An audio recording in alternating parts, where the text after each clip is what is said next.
Okay, we are rolling. Due to the fact that we are on this recording, I take that as your consent to be interviewed. Yes. I do appreciate it. So let's start out by having you provide your name, the date, your location, and your current role. Okay. My name is David C. Linton. Um, Today is July 22nd, 2022. I'm currently in Atlanta, Georgia. I'm in the my current location actually is my location is Atlanta, Georgia. My current role, I'm the program director of Jazz 91.9 WCLK, which is owned and licensed by Clark Atlanta University, the oldest HBCU in the South. Let's talk a little bit about David the person. Let me know, how old you are, where you were born, a little bit about your family and your early life. Well, I'm I'm a very young 64. I was born in Brooklyn, New York. I am a native New Yorker. I was raised in Brooklyn. First part of my life, my family moved from Brooklyn, Bed-Stuy to Queens, South Ozone Park, where I did my junior high school, but I also went to high school at Brooklyn Tech, one of New York City's five prestigious high schools where you had to actually take an exam to get in. I thought I wanted to be an architect. So Freddie tells me how that goes. My parents are both deceased, David and Ruth Linton. My father was a businessman. He owned a trucking company. My mother was an educator. She worked in the public school system. I have two younger sisters. I'm the oldest of three. And I come from a family of entrepreneurs, really. My grandfathers, both my grandfathers were entrepreneurs, had their own businesses. Um, I'm a Baptist. I came from a religious home. Um, my father, my father and all my uncles were deacons, and I recently became a deacon at my church here in Atlanta, the House of Hope Atlanta. Um, and so music has always been a part of my life from an early age. So, I always thought I wanted to be subconsciously in the broadcast and entertainment uh, world because I was the guy who got the newspaper and read it from the back where everybody else was going for the sports sections. I immediately went to the entertainment section so that I could see what was going on with in the entertainment world. So although I thought I was going to be an architect, deep down inside, I think there was a guy who wanted to be in broadcasting and wanted to be um, on the radio at some point. So, is there something that, in particular, that inspired you as a young person to make that shift to entertainment, to the music business, to radio? Well, to be honest, I grew up, like I said, listening to radio. Grew up in the media capital of the world, which is New York City, and I listened to um, radio, WBLS and WWRL, which were the two premier stations. First WWRL, and they had some great on-air personalities. Then WBLS, which became the number one station and was owned by, at that time, Inner City Broadcasting, which the chairman, the late Percy Sutton, who happened to be Malcolm X's attorney. Um, I came from a house that was my mother was very, made sure that we were aware of things that were happening in the world, especially during the period of the or should I say, the civil rights era. And so, by that awareness, I was really turned on by the fact that there was this black man who had this broadcasting company, and he bought a radio station, and so I kind of followed him. But the on-air personalities particularly Frankie Crocker and Hank Spann. One was on well, Frankie originally was on WWRL AM, and then he became the program director of WCLK. I mean WBLS, and then Hank Spann. Um, and I always liked those the quote the cool guys. They were always cool, but they had an air of sophistication in class. So those guys were the ones who I always kind of patterned myself after. But I will say that my hero was my dad, who was, as I said, a businessman, good family man, a sharp dresser who made sure. And I got teased in school because I've always been the guy who wore sports jackets and suits, even as early as elementary and junior high school. So those are the things that inspired me, being able to see that there's more to life than what we may have seen. So I was always intrigued by the world beyond my vision. So, what is your earliest memory of radio?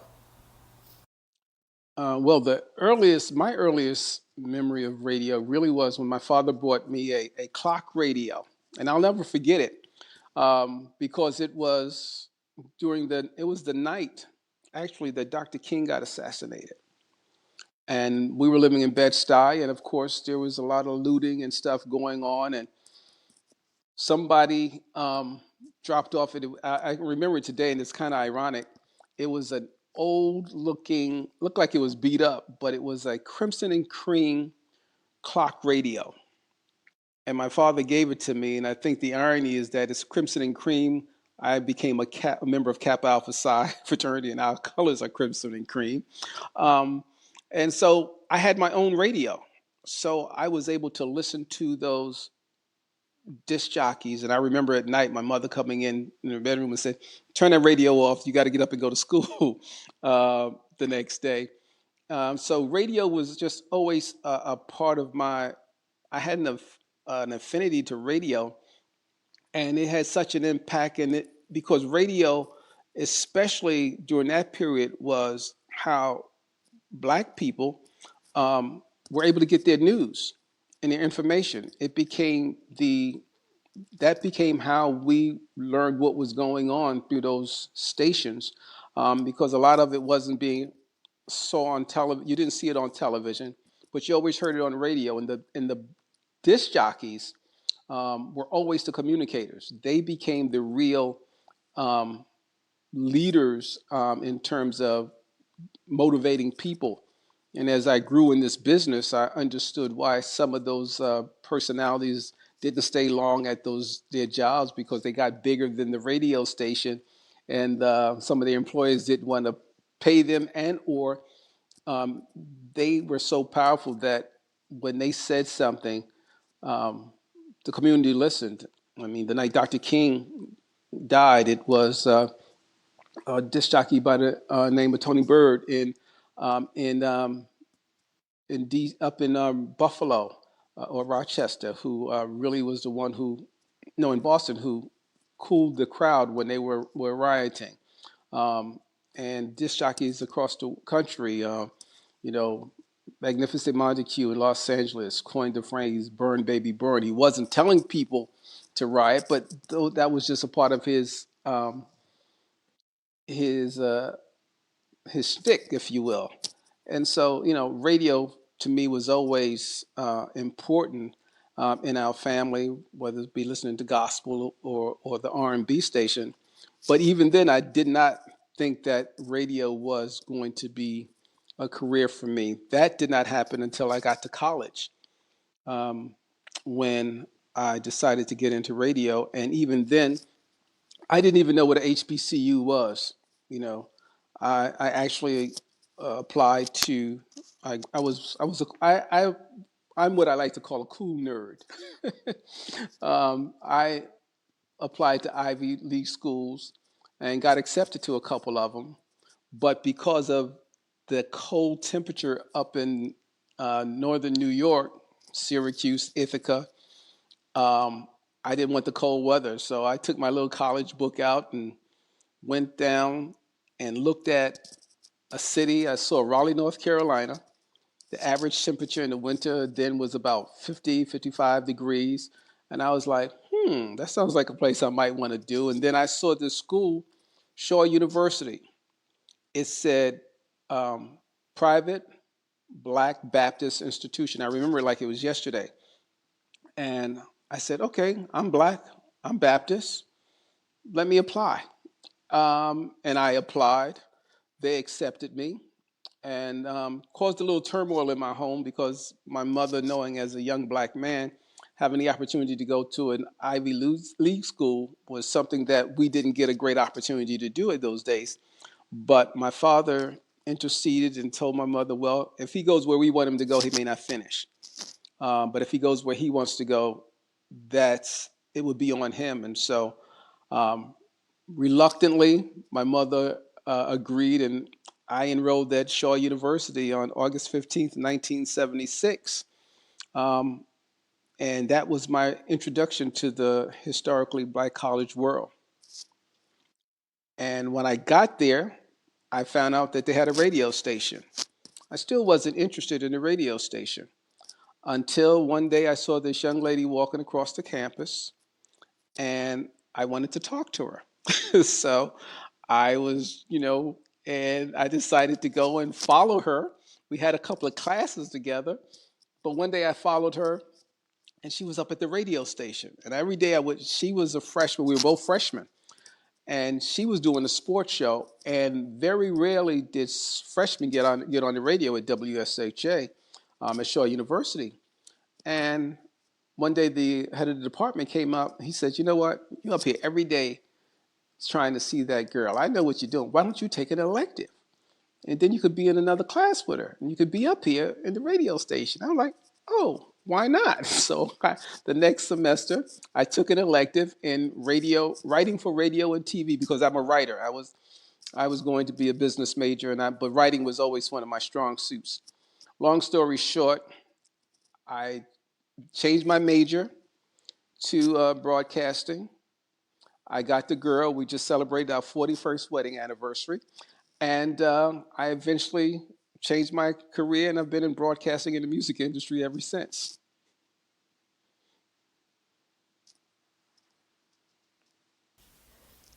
So tell me about your very first radio job. What was that like?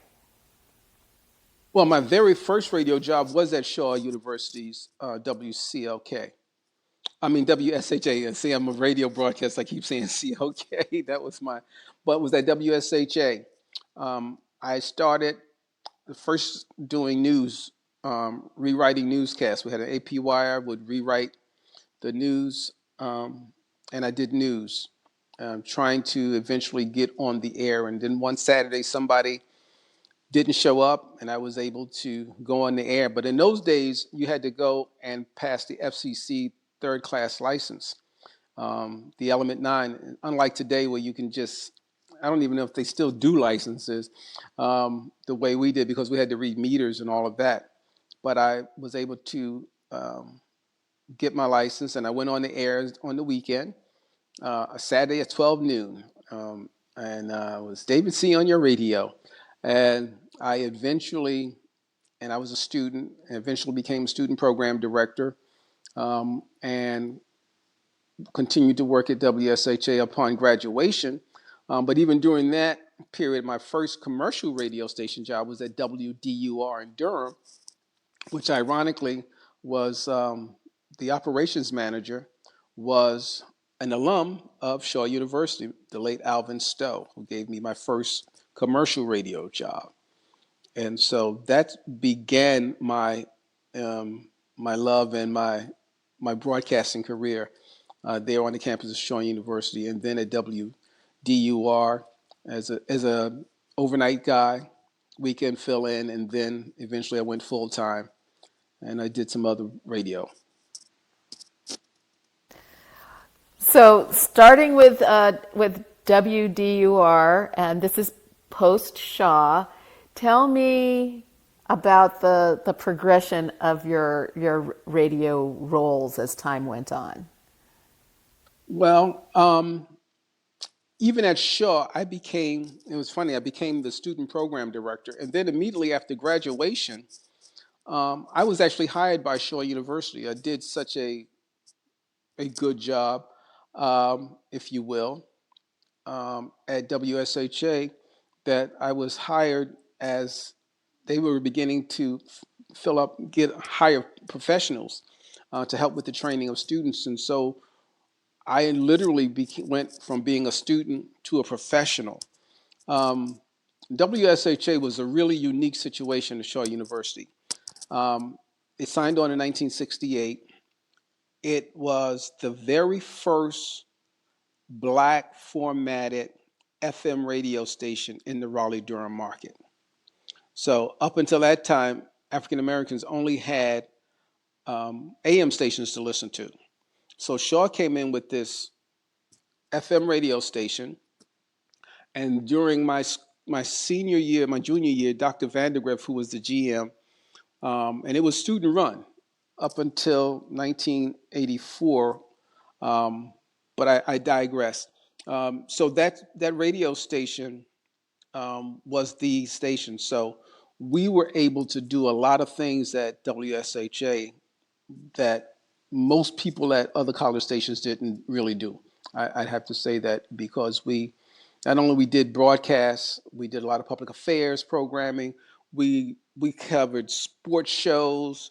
Everybody who came through that program, 80% of them wound up at some professional setting in radio, TV, or some even went into film.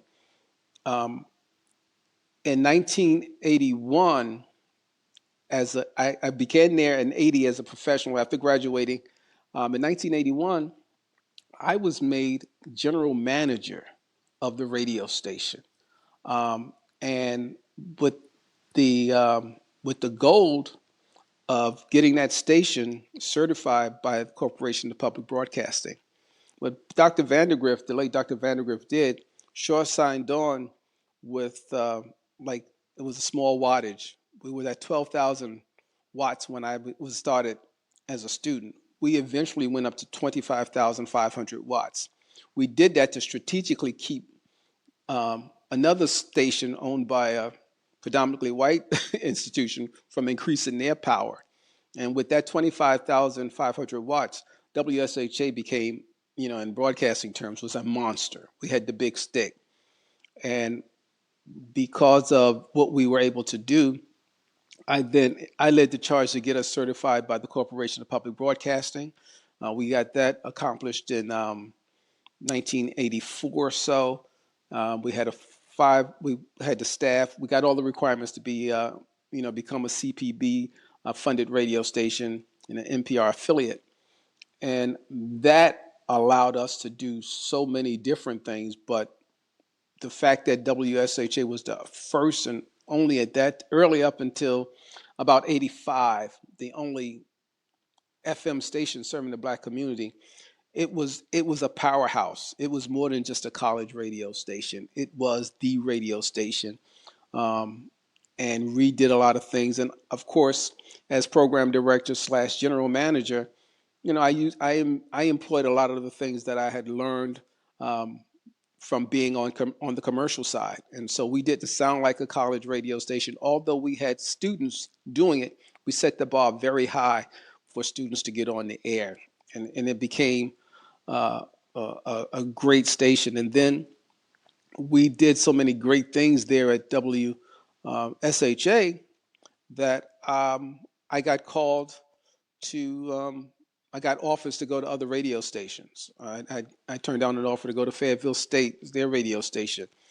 There was even an inquiry by me to come to WCLK during that period.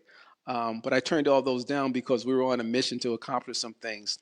But in 1985, Dr. Jimmy R. Jenkins, who was the chancellor at Elizabeth City State University, presented me with an opportunity that I could not deny. And that was an opportunity to start a radio station from scratch. And northeastern North Carolina, right outside of Norfolk, didn't have a public radio station.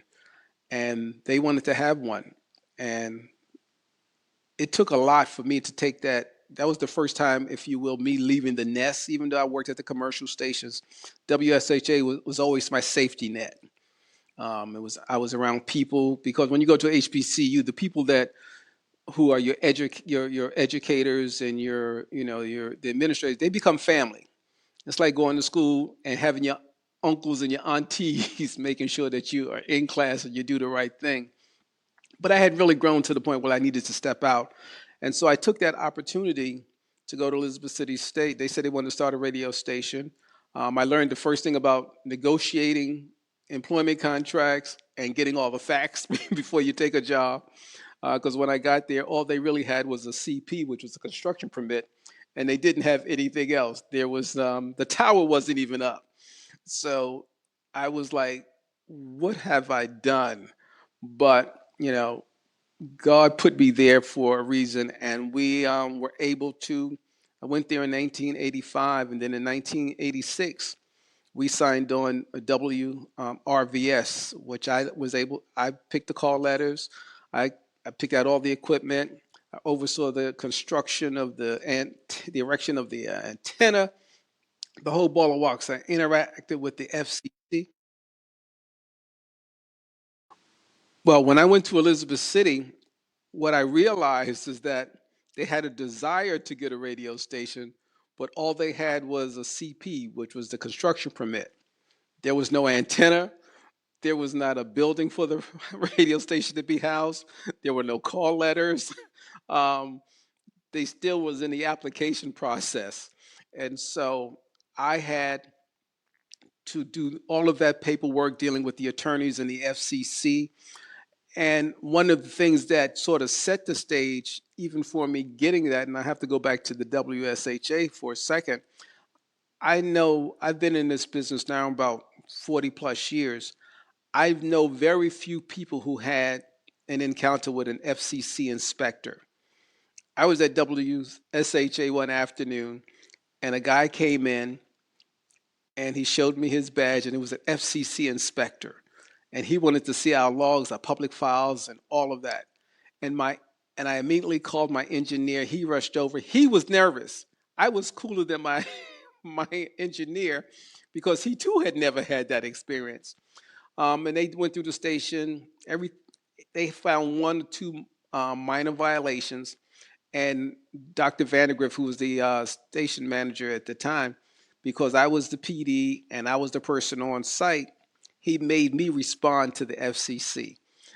So I had to write the reply. I did a reply. We got it okay. We corrected all the things. And so that kind of set the stage for me when I was being interviewed at Elizabeth City State. They said, well, have you ever had any interactions with the FCC? Well, yes, I did firsthand. And so it helped me land the job.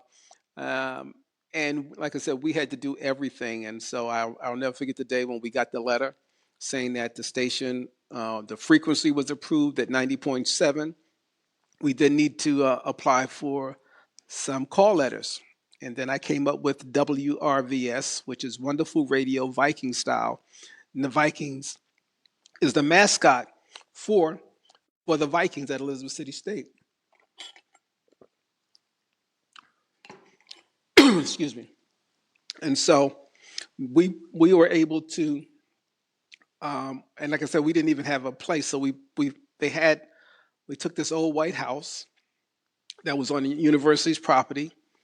Um, it really was a two-bedroom house. Took a two-bedroom house and turned it into a radio station studio. The living room became the reception area. One bedroom became the production studio. The other bedroom became the main control room, and it was a three-bedroom because the third bedroom became my office. And then I eventually hired a staff to help me, and I went back to get some of my two of my former students from Shaw University who were out in the professional world, and I enticed them to come to Elizabeth City. And that's Paula Sutton. She was our news and public affairs director, and the late Andre Smith, who was our news and sports director.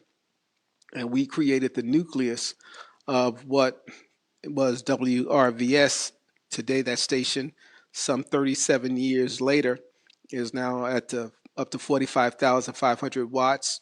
I was succeeded by another Shaw Bear, Miss Edith Thorpe, who most recently was at Norfolk State University, and she also worked at WNCC at North Carolina Central. And so WRVS has a strong lineage of Shaw University DNA from WSHA.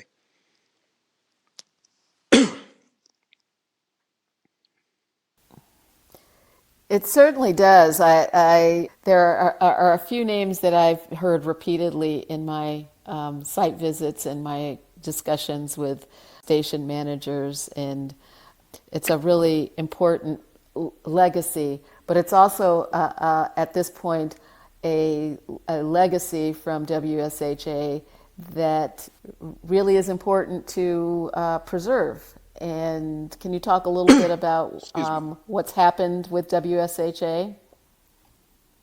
Well, and I also must mention another person from my WSHA team, Cathis Hall. Cathis Hall, who left WSHA, and she started the radio station at Virginia State. Again, that's another station that has some DNA from WSHA.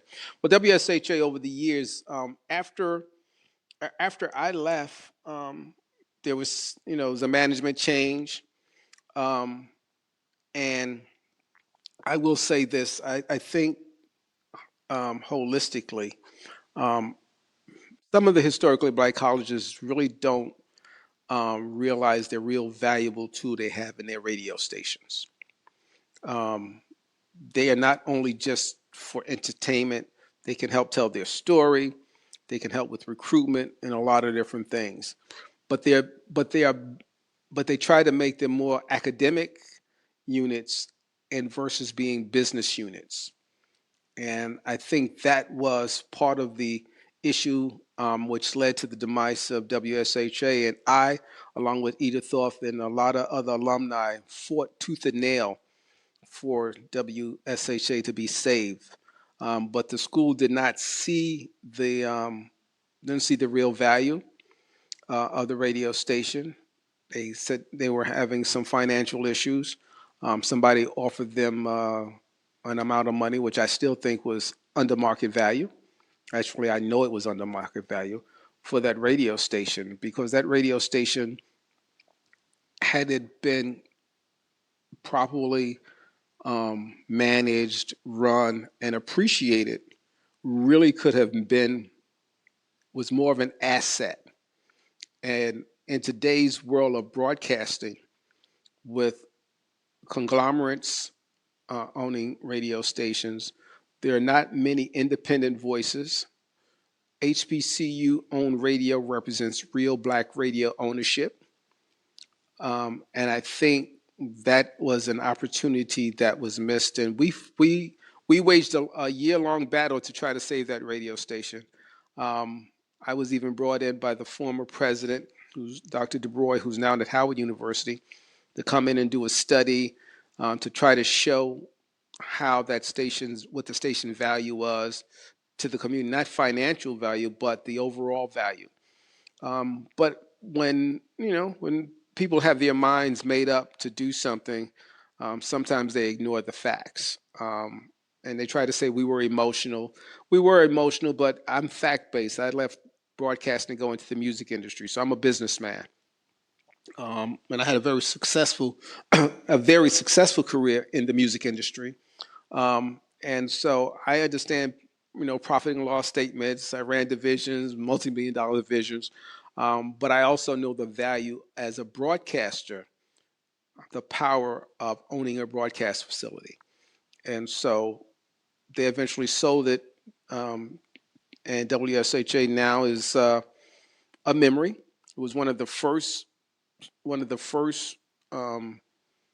HBCU radio stations in the country, and definitely in its day, it was one of the leading. It was the blueprint for a lot of radio stations, And I just think that what's being done at WCLK is really an example of what WSHA should have evolved into versus being sold. That's the end of my commentary.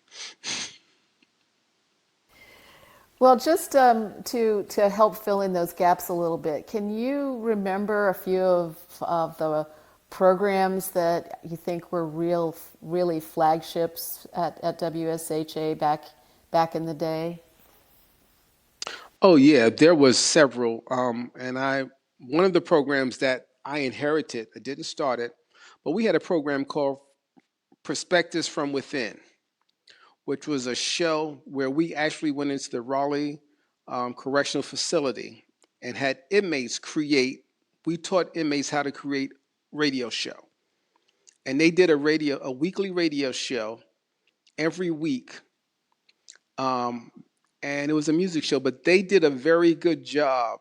Um, and in fact, one of the inmates, when he was paroled, um, became a part of a part-time member of our staff. We also had a show called Base. It was community based. It was Broaden, Anderson, Sanders, and Enlow, which were the four high schools in Wake County. We created a radio show where those students from those schools. It was an hour show. They came in and we taught them how to do a radio show, and it aired in real time, and it was called Base. Like I said, Broaden, Anderson, Sanderson, and Enlow High Schools. That was a very important program. Some of those students eventually went to college. Some of them even came to WSHA or became students at Shaw University. We had a city, Raleigh I was there at Raleigh at the time when it was in a very transformative time period. And again, WSHA was the only black owned radio station, and it was an FM. We helped through getting people. We were doing the same things that radio stations are doing now. We did voter education and voter registration campaigns. We did things in the park, and we were able to help get the first black person elected to the Wake County School Board, the first black sheriff, Sheriff Baker, and the first city council to represent Wake County, Father Calloway. As a matter of fact, we created a program this week in City Hall where Father Calloway, Councilman Calloway, came in every week and gave the community an update on what was going on in the legislature, in the City Hall council, and they could actually call in and get information about what was going on. Um, the late Ralph Campbell Sr., whose son became the mayor of Atlanta, was a strong activist. I used to work with him. He was my first introduction into working and canvassing people to get people out to vote. He would ride around in his cars, like I don't know if it was a Renault or something, but it had a sunroof, and I would stand up in the car with the bullhorn, telling people to go out and vote. Um, and so those were the kind of things that WSHA did in the community, which was really rare. And it wasn't rare that the commercial stations were doing it, but the AM station was a sun up, sundown station. So it was only up at 5:30. It went dark, but we were 24 hours with students running it. And I'm really proud of the things that we were able to do. We created a program called the Job Bank, which Kathy Saul, who was our public affairs director, came up. We worked with the Wake County Employment Commission, and we were able to let people know what jobs are available and what the skill sets were. And we were able to reduce black unemployment in Wake County. I mean, those were the kind of things that WSHA did. So it was more than just a music station. It was the voice for the people. And I learned that because I knew the history of broadcasting and radio, how important it was. Like WERD in Atlanta, that gave Dr. Martin Luther King his voice to speak to the community. Um, during those days, the early days of the civil rights movement. You had WLIB in New York. Those were the stations that those people came on. Malcolm X and all those people came to black radio to talk to the people. And so, because broadcast stations really uh, are supposed to operate in the public interest, convenience, and necessity. And of course, deregulation took some of those things, did no longer made those things mandatory, and it put more emphasis on the capital aspect, as in dollars and cents. And that's why I think public radio stations are so valuable, especially those who are owned by HBCUs. I think we have a mission and a responsibility to do that kind of thing. And I could go on and on about that. So I'll put So a could pin there. I. Well, you've mentioned though that you left the radio biz and went into the music business for a period of time. Tell me a little bit about that. Well, after being in radio for a period of time, I love radio. Radio is still my first love, but I'm a capitalist, and as I learned about the music business and the relationship with radio, I saw that I could make a better living if I had an opportunity to go into the record industry. Um, and one of the things that, and again, this started at WSHA, even though I got hired away from the radio while I was at Elizabeth City State, because something we did at Dr. Vandergrift did it, I continued it after he left, and even when I went to Elizabeth City State, we used to have media conferences. And I used to bring in people from the entertainment world, from the record companies, from film, from the press, and professional broadcasters would come in to the campus. And Dr. Vandergrift brought in a gentleman by the name of Ernie Singleton, who was a music executive at Polygram Records, and his mentor Jimmy B, who Dr. Vandergrift knew from their days in the military. And I met this person as a sophomore or a junior at Shaw, and I stayed in contact with that person over the years. And we didn't have Google, we didn't have cell phones, so I had to go to the library. I had to go and read publications to keep up with this guy as he moved from company to company. But whenever I needed him or some of my radio idols like Ken Webb out of WBLS in New York, um, and others, they always came down and spoke to my students. And by speaking to my students, I can develop the rapport. And so one day, Ernie was saying he was going to Dallas. I called him about something, and he says, "Well, I'm going to Dallas." And I said, "Well, what's going on in Dallas?" He said, "Well, I just took over the job as he was the senior vice president of black music at Warner Brother Records in Burbank." And he said he was looking to hire a new rep in Dallas. And I said, "I've been asking you to hire me ever since I was a sophomore in college. Can you just humor me?" He says, "Man, you don't want to do this." I was like, "Yes, I do." Long story short, we made a bet. I said, "If you just give me an interview, then I can just take it off my list. If I don't get the job, at least I can say I had the opportunity to, to get a job in the record industry." So, long story short, he interviewed me. Um, I got the job. My first job is the Southwest Regional for Warner Brother Records. They moved me to Dallas, Texas, um, and it was everything that I thought it was. Not, I never got in awe of being around the artists, but the perks, the salary, and eventually I went from Warner Brothers to I rose up the rank in Warner Brothers. Then eventually was hired by another company, Polygram, which is now Island Def Jam, to be a vice president of promotions. We had success there with, and when I was at Warner Brothers, I worked with Prince, Shaka Khan, Frankie Beverly Mays, and New Jack City soundtrack, which really allowed me to get my bones because eventually they put me in charge of a label that they were reactivating, Reprise, which was originally owned by Frank Sinatra. And we were able to do what they hadn't been able to do, and that was to make that label successful.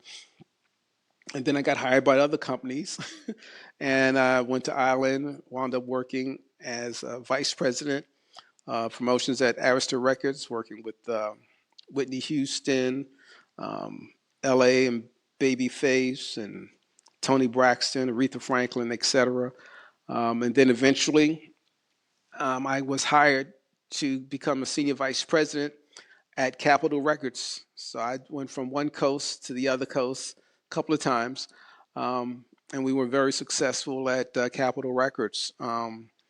And it gave me an opportunity to not only as an record executive helping artists, but it helped us put money back into black businesses. I was able to hire black vendors, black video directors, black writers for this.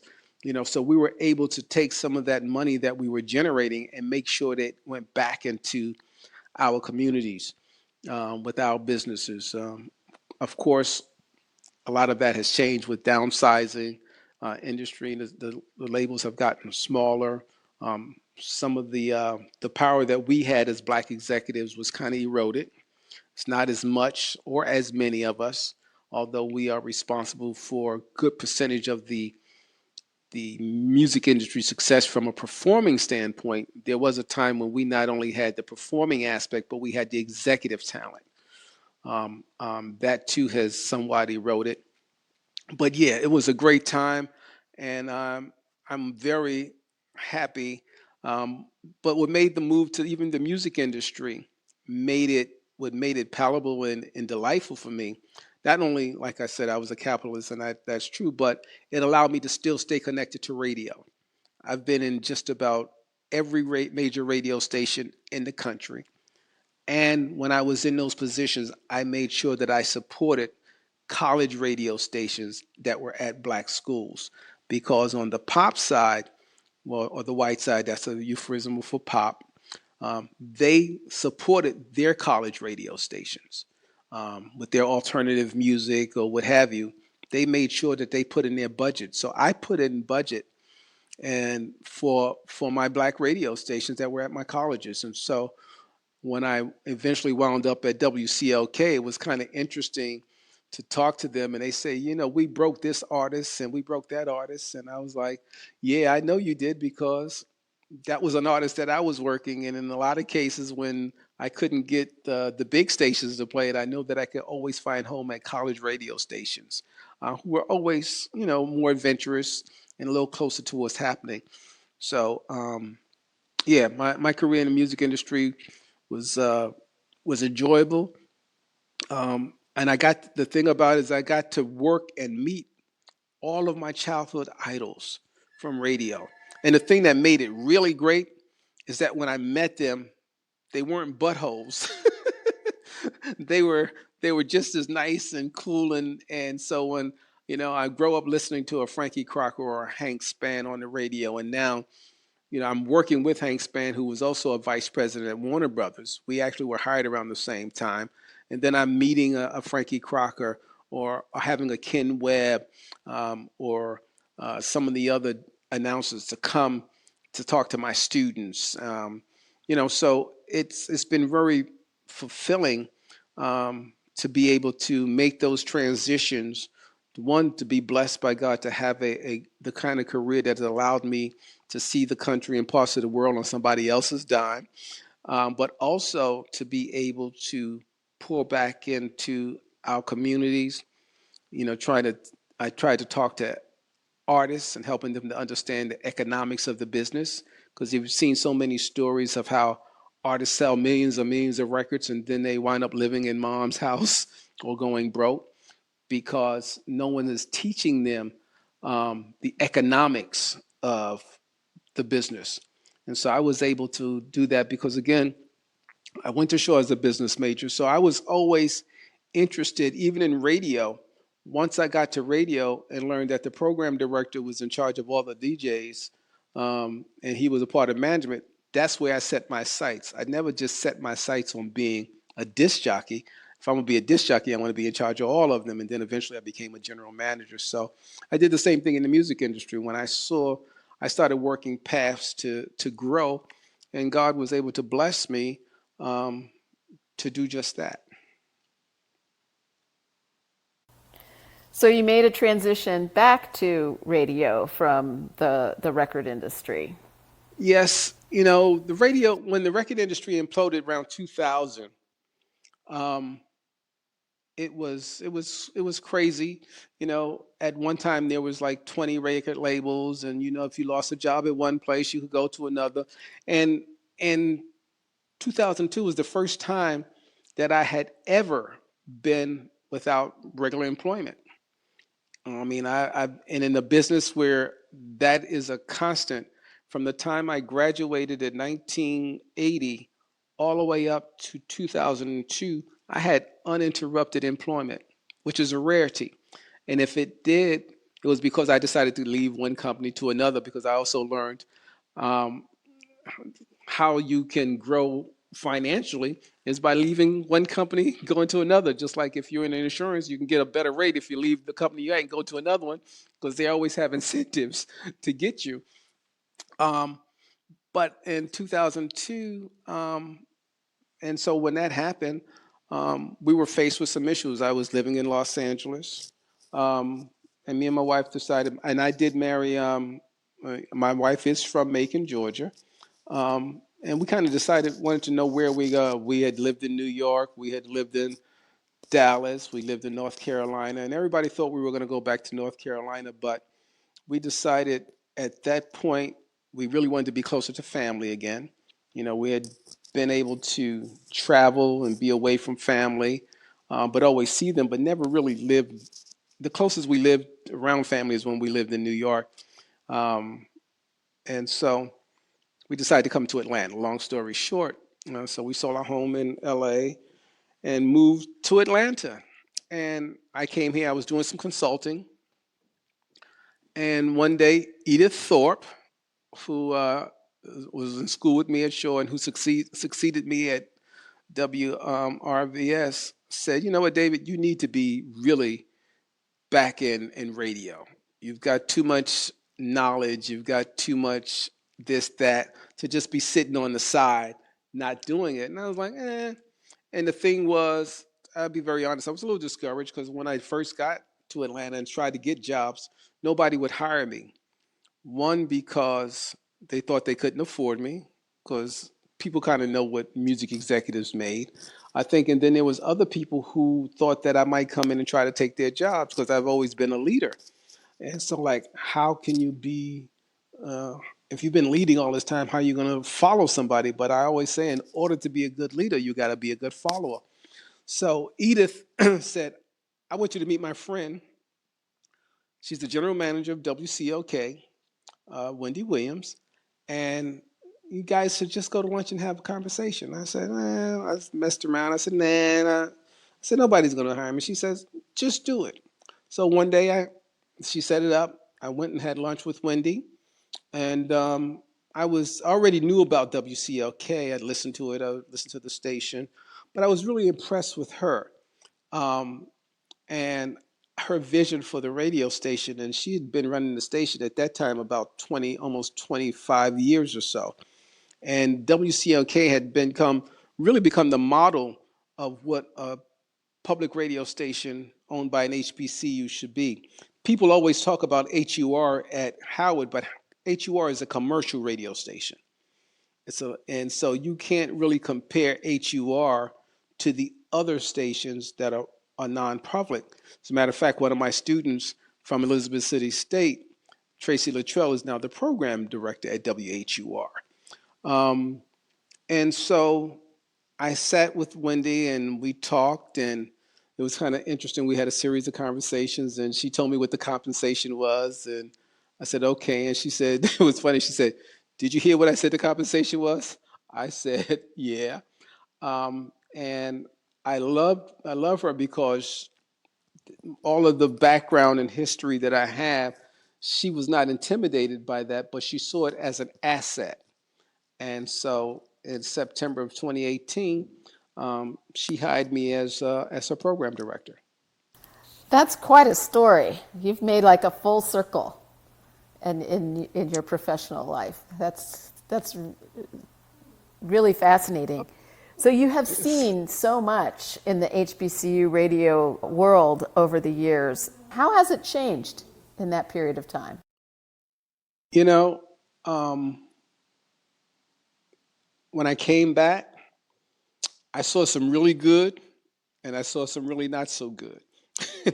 I saw some changes that were good and I saw some changes that still needed to be made. I still saw, I see where radio, from a technology standpoint, a lot of HBCU radios have really stepped up and they're employing some of those things. I still think they are still having the challenges um, in terms of finances. And I think that's what sets WCLK apart. Not that they don't have challenge, we don't have challenges, but WCLK has found a way and created different avenues of generating income. And then there's programming. When I left, there was not, NPR was not offering a lot of programming because when we took SHA into the NPR world through Corporation for Public Broadcasting, there was really no programming that really was tailored to our audience. And the information is good, but who's delivering the message? And the people delivering the message didn't sound like my audience. It did not. And when I came back, I'm still not seeing that kind of robust representation. And but Wendy and Loretta Rucker, created the public radio programming consortium, which, and I remember Loretta when I was at SHA. So she was a part of the vetting when I came back to WCLK. So it was like, oh gosh, so a familiar face who could kind of vouch for my talents being away from the format and the this side of the industry for so long. So, but I still see that is still one of the greatest challenges, and I still think that some of these radio stations are still not seen by their licensee as the assets that they should be. They still have to fight for dollars. Schools will take care of your overhead, but the other things, equipment has gone up, technology, and then of course creating um, content, because content is king. And I think when I go to various public radio um, conferences since I've been back. As a matter of fact, been asked to speak on a couple of panels since I've been back in the medium. There's still not enough of that kind of programming that appeals um, to that segment. And of course, our audience is diverse, but there's still a core, and your core and your base audience is still African American. If you're an HBCU radio station, I don't care what your format is, you know, that's going to be that's 95% of the time, that's your core. And you've got to have programs and information that speaks to that audience in order for them to be, you know, to lock in. Now, some people say, well, if you're a music station, you should be a music station. Well, it's easy for people from the mainstream to say that because they still have a variety of choices. If they want to if they want to hear a particular type of music, they can turn to a station and hear that. If they want to hear news, they can turn to a station that gives them news. But in the African American community, we still don't have that. I was very disheartened when my good friend, who I love, Kathy Hughes, when they had, who owns Urban One, formerly Radio One, and now TV One, when they gave up on the news format. I thought that was it's not as lucrative, and you got to have some but it's a very important aspect. And so what we've done since WCLK, since we've been here, we've created a couple of new programs. We have a very long-standing public affairs program called The Local Take with Kipling Primus that addresses those issues. And we recently just brought in Rashawn McDonald in his Money Making Conversations, a program I've known Rashawn for a number of years. And we brought him on board with a show that he was syndicating, which we started carrying the syndicated show. And then I said, well, why don't we make your show different he's here in Atlanta. Why don't we make your show a live call-in show? And he talks to people, he talks to decision makers, industry makers, but he also gives people a chance to call in and find out how they can help their business or follow their dreams. And so it was really good to be able to have that. And he considers us his flagship station for his show, which is, heard on various stations across the country. And the biggest challenge for us is creativity, and not creativity, but still financial, because people still don't understand the value of underwriting a program on a public radio station. Now, because of deregulation, it's enhanced in writing. That's what we called it when I left. And so you can do more than just saying this program is brought to you by, you know, ABC record company. You can now say this program is made by, and you could talk about their product, and the services that they offer without endorsing them, but just inform from an information. And WCOK has done a really great job in doing that. Just so happens that we're in the market number 6, which is the most competitive radio market in the country when it comes to African American listeners. There's like 47 radio stations or media outlets in this market, and at least 7 that are going for the same audience. And so I get to see, the numbers. Our ratings have been good. But you can always see the duplication where we're sharing audience with another station. But we get ours, and and I think that if people would really embrace public radio, but public radio has to sound professional, and that's the key. WCOK is a very professional sounding radio station. We've always been accused at sometimes sounding like a commercial station, but that's what people are used to. Public radio, even public radio, and I've gone to a couple of conferences, they've even asked me, what are you guys doing? How do you guys get the ratings? Or how do you get the kind of appeal and raise? And some of the things that public radio used to fight against are now things public radio is realizing they have to embrace, because you now have, just like radio, terrestrial radio in general, people have streaming services. They can create their own playlist. They don't necessarily need to go to radio for the best new song. And so just like radio as a whole has had to fight, so has public radio. But radio is still a personal medium, and it still has its place.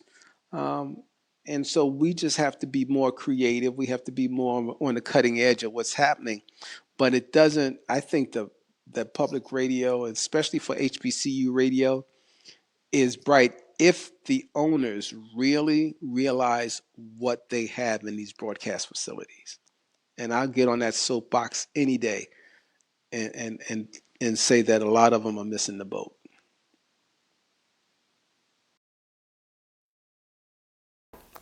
I really love how you have even taken the sort of arc of your story full circle with HBCU radio and public radio in general, and just how important this preservation work is to remember the impact and to try to be inspired by the impact of, say, a WSHA, and I really appreciate that. So at this point, I want to kind of bring it back to you and ask you a few questions to follow up that really are more, once again, about David Linton.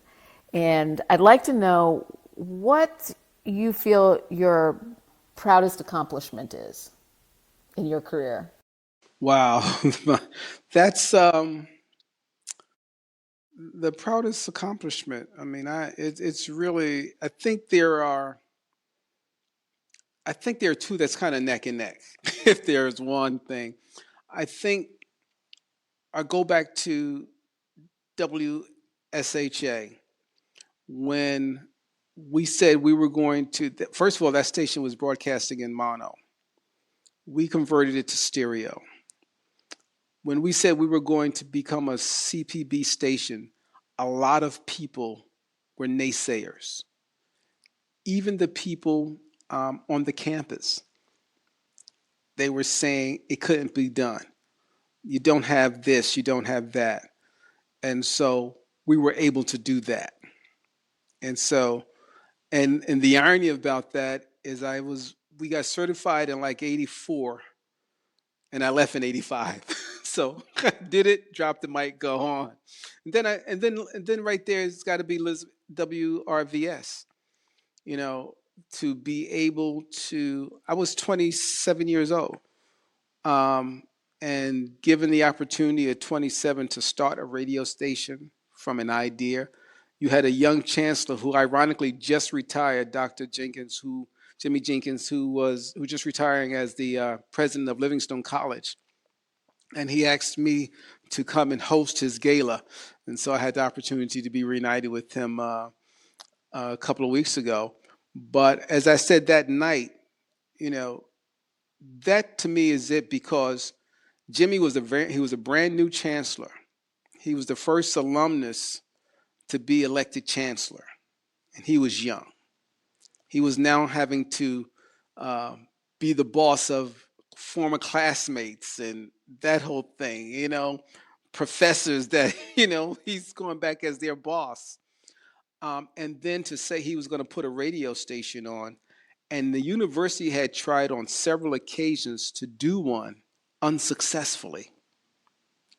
And so for him to take a chance on this eager, I can do anything 27-year-old um, at the early stages of his presidency for what is one of the landmark things that he can say he accomplished at his alma mater, to me was really special. And if anything has to be number one, that would probably be it, because he took a chance and we created something that others had failed at, and we got it on the air, and people said it wasn't going to happen.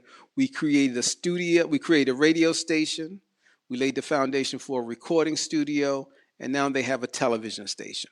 So although I was only there for the radio station and laid the foundation for the recording studio, because I bought all the equipment for the radio station, I was consulting on a recording thing, and to know that 37 years later, and the students who came through that program with me, someone for the Voice of America. I talked about Tracy Luttrell. Some have gone into the record business, and they've all been successful. And so to say that, you know, you in essence gave birth to something that is still standing and that is impacting lives, because students are still going through that radio station. They're still learning the art of broadcasting, podcasting, or whatever, and they're being able to go and make a way for themselves in the world. I have to say the WRVS, although I've got gold and platinum awards on my wall representing over 90 million units sold, over $1 billion that I've been involved with some of the biggest artists on the planet. At the end of the day, being able to impact the future through RVS has got to be it. And now getting a chance at WCLK, so maybe the chapter's not over. But up to this point, that's got to be it. So in And in achieving those proud moments, what would you say was the most important lesson you've learned? Um, One was, not being afraid to take a chance. Um, and not, I have been, I'm a moderate to conservative guy, to be very, honest.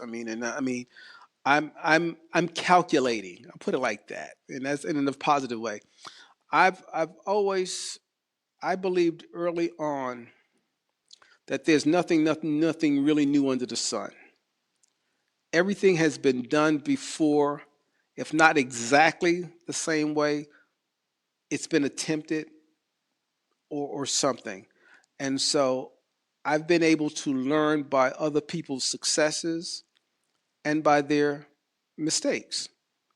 And to me, I've been accused of being a little cocky, yeah, because I'm confident.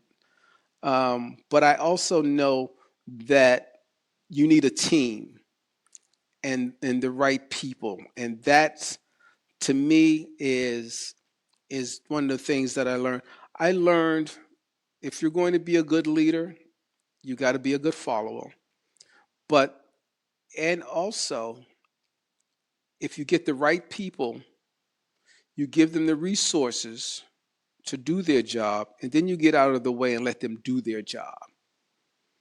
And I think that's the biggest lesson that I learned.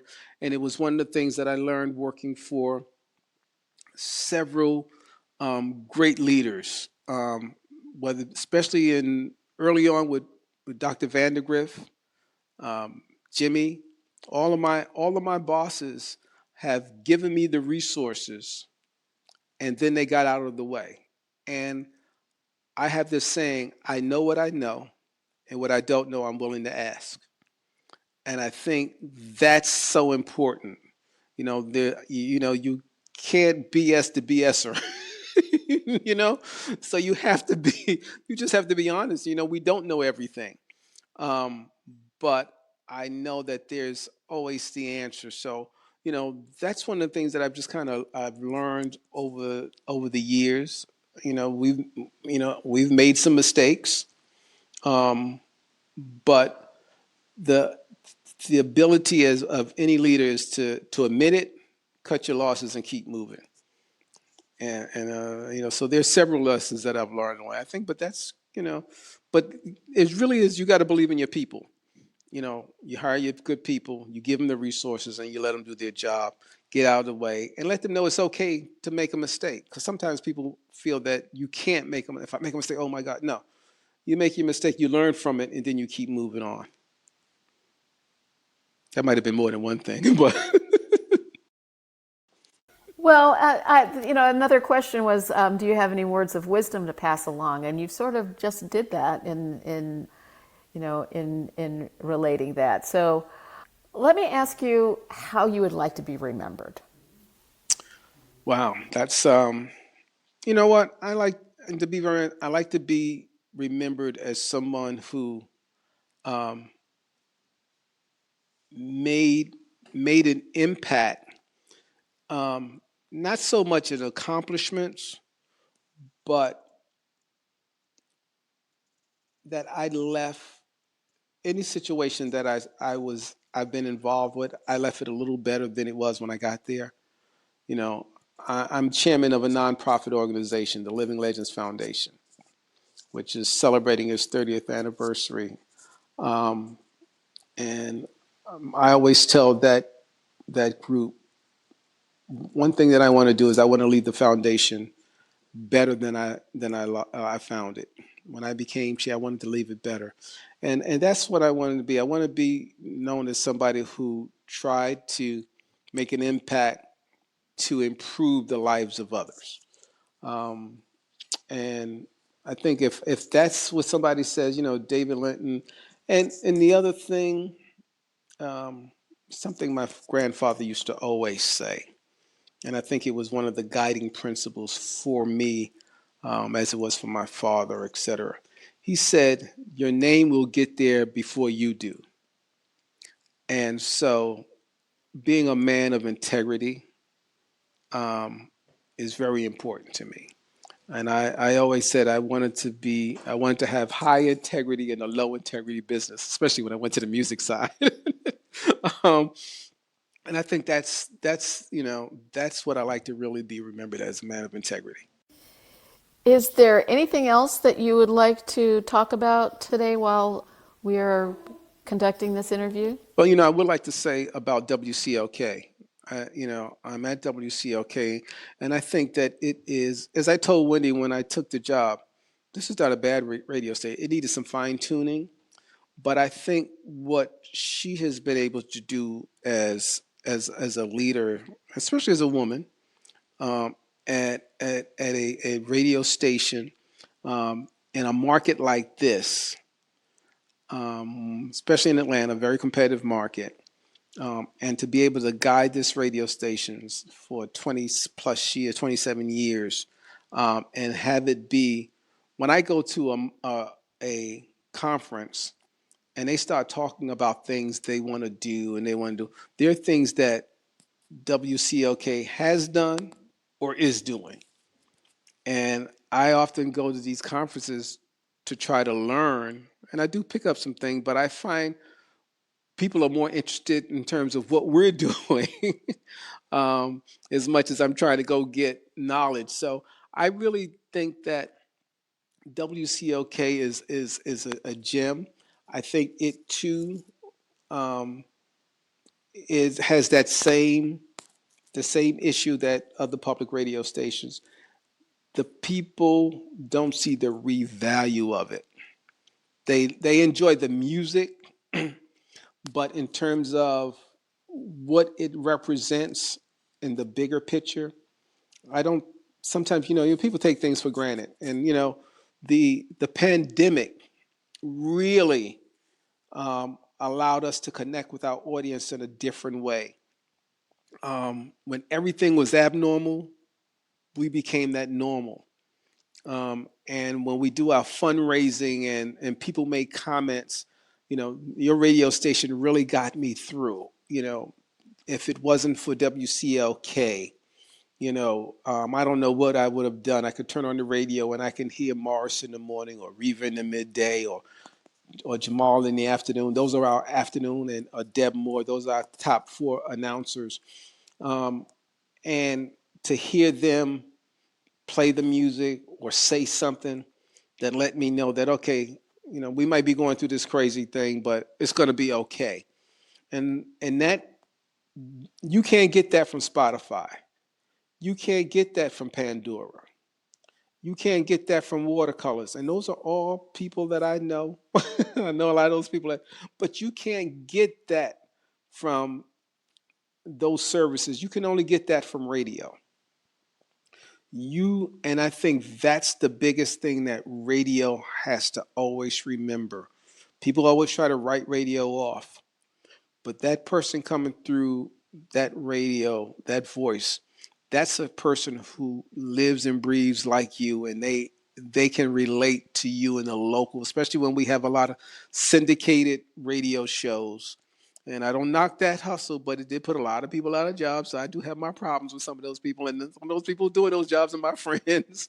Um, but the pandemic really showed the power, um, of radio, and especially HBCU radio, because we gave them news, we gave them information, we entertained them, we gave them the whole ball of wax. And I got to commend my staff, because through it all, we are essential workers. We came in, we had to be on, and we, unfortunately, because that's the problem with the HBCUs. We don't have all the technology, so we couldn't track at home and all that stuff. Because those are the things that fall in the gap for HBCUs, and we don't have major benefactors, with the last name Carnegie or Rockefeller that gives us money. um, but we were able to show our audience the importance of the service, and they in turn showed us how much they appreciated it. And I think that, to me, shows the power of HBCU radios when they are properly run, properly staffed, and they understand their mission.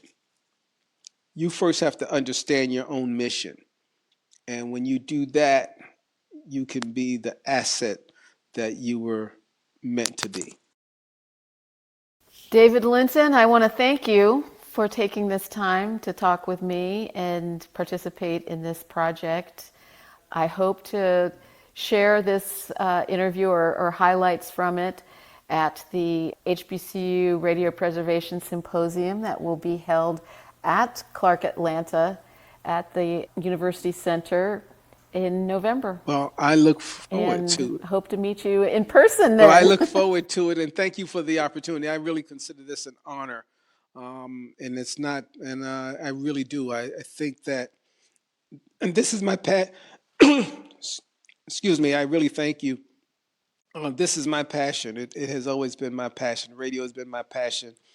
And I have a strong affinity for HBCUs. I'm a product of Shaw University, North Carolina Central University, where I did my graduate work, and I worked at Elizabeth City State. So, for a kid from Brooklyn who didn't know what an HBCU was, I think I've made up for that lack of knowledge early on.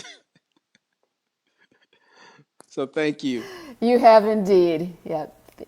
Take care, and I will be in touch. Okay, then. Thank you so much. All right. God bless.